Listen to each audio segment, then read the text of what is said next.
Good morning, or technically afternoon, everybody. What was that? Leaves. Anyway, so a quick little video.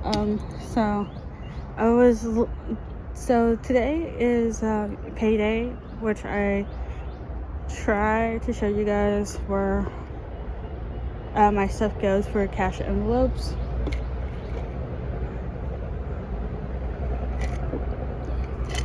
Hence the big quotes and letters of try, which I want to try to do it again, so you guys my process of budgeting and stuff, to become financially stable, which I don't think I can when you have like two people that don't have jobs. It's kind of hard. So hard that I'm thinking, like, okay, so I was looking, and you guys can if I can, like, remember to do so, probably do it right after this video. I'm going to screenshot you guys what I've calculated so far for my year-end income for this job. That started since December.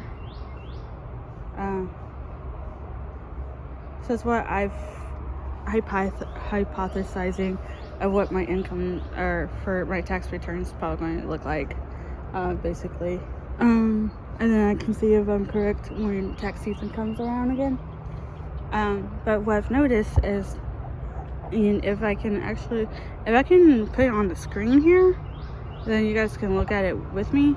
But what I've noticed is that January and February I made over $1,000 for both.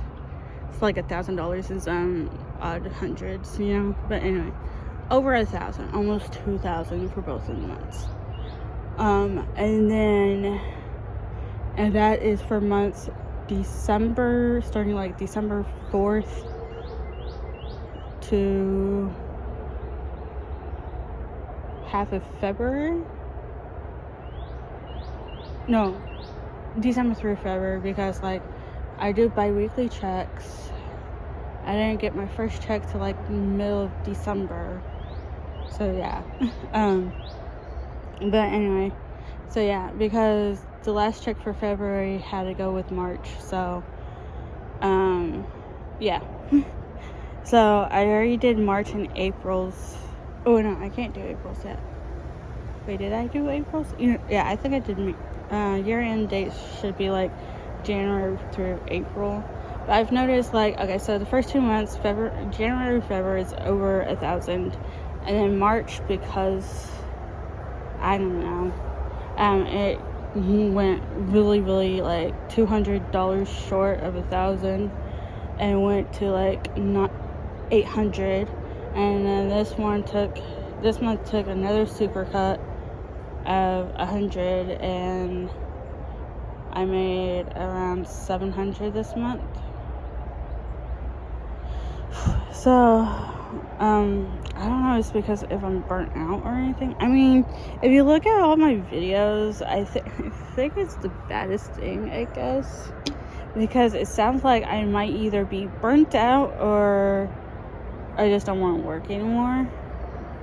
One of those two.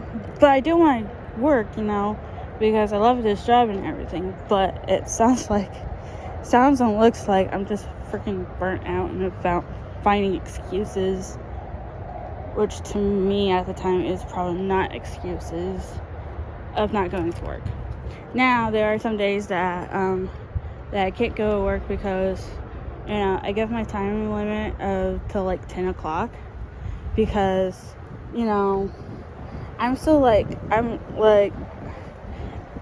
I still give myself till like 10 o'clock. If I don't get anything by the end of the day, then, which is like 11:59, then I don't go to work that day, because I always have this theory is that, so I go on board, and this is like my first few months of being at this job. So So I go on board, and I don't know how the 10-hour thing works. I didn't know how the shifts work, All I know is that I get 10 hours of driving, 12 hours per day, and with a nice per hour paycheck. And let's see what else. And I am going somewhere with this.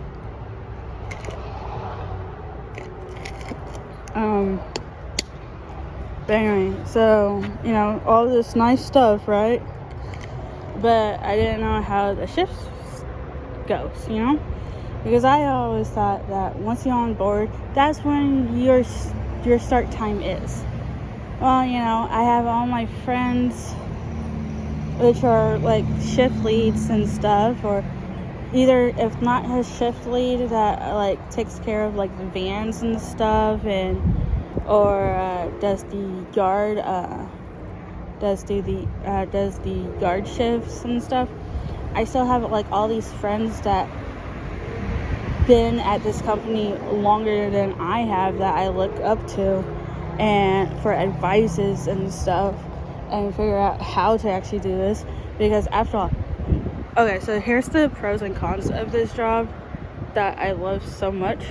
Pros is you're basically by yourself. For people that don't really like to be in a group setting, it's really good. Definitely with my autism, it's really, really good. A good job for me, because like me and my autistic self,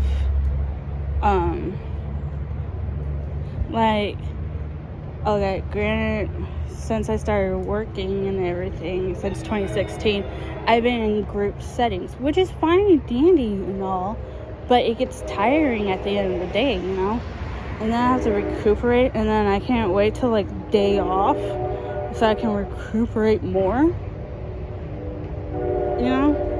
Not saying I don't like my 9-to-5 jobs where I had to be with a lot of people, but that's overstimulating me, and it was just tiring at times.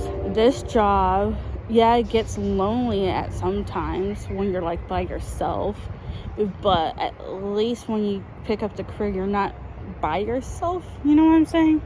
Like, at least you have some type of human contact.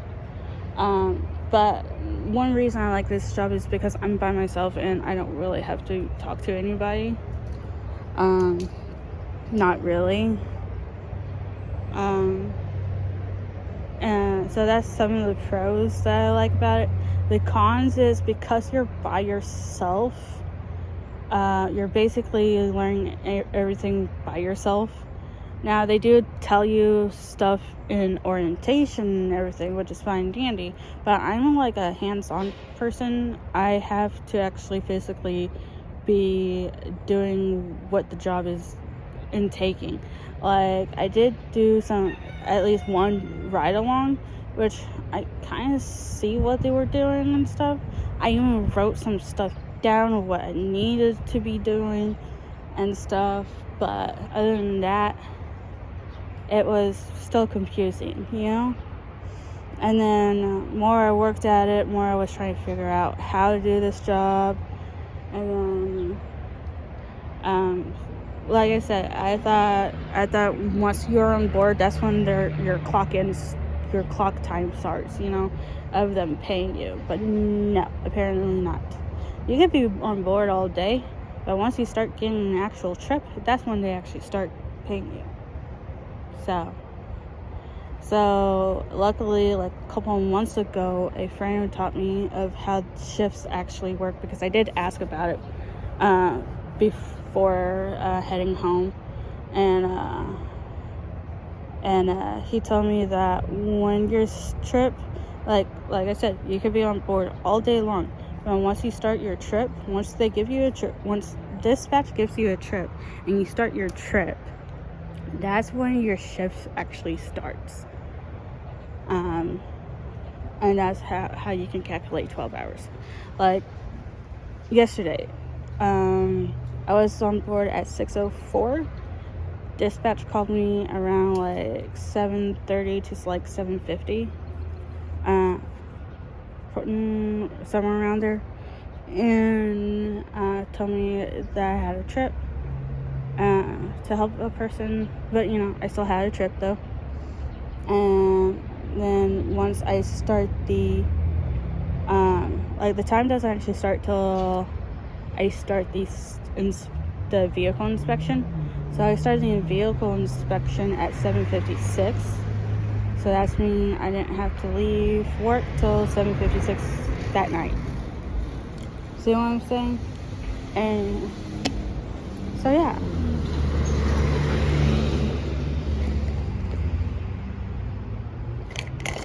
So now because it's summer, I'm trying to strategize of like already this check is gonna be sad, like this check was. So I'm trying to find a way where I can still go to work, but I can still get my hours that I want. Like I still want 12 hours, but I don't want to walk all the way in the dark though. I don't want to get a trip too late. So my sister suggested to me that I should probably go ahead and have the board put me on board like really early in the morning. Like obviously I almost did 3 trips yesterday, and I told them to put me on board at 7:04.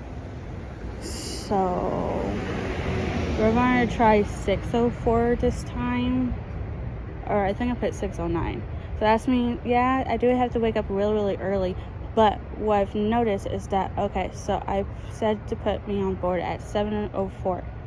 It doesn't even take like half an hour, not even half an hour. It took them to like 7:30 to actually call me to get a trip. So, and plus I was done before sundown. Granted, I did go home at 4:30, but that's like 4:40, almost 4:50. So, but still, that's still good. That's like 8 hours. Yeah, I could have done like maybe one more trip, but because it was already 5 o'clock by the time I actually left my job to go home, and I had one person still ahead of me, it was going to still be a while. And I don't know if they could actually okay, so please comment down below what I should have done.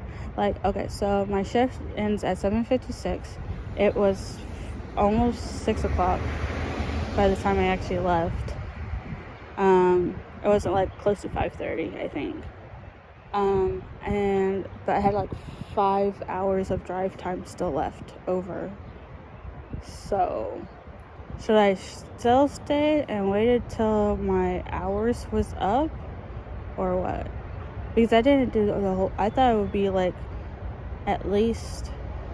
But then again, those were like really short driving trips. It was just from Fort Worth to Miller, which is like Dallas basically, was where I was going. So wasn't that long. I thought it would be a lot longer because of the traffic and everything, but it didn't really damage my time, apparently, or didn't make a big dent. So if you guys were working at my job, what would you have done? What if you just waited? I was thinking, now looking back at it, yeah, that gave me 8 hours for that day. But if I stayed on a little bit, because I still had 5 hours of drive time, wouldn't I gotten more hours? Because if it's 12 hours per day, but I still had 5 hours of driving left. You know what I'm saying? Look, there goes the fire truck. So yeah, comment down below what you would have done in my shoes. Because I'm curious. I don't know. Now looking back at it, I could probably ask my shift lead that I liked, because he was there, so I could have asked him.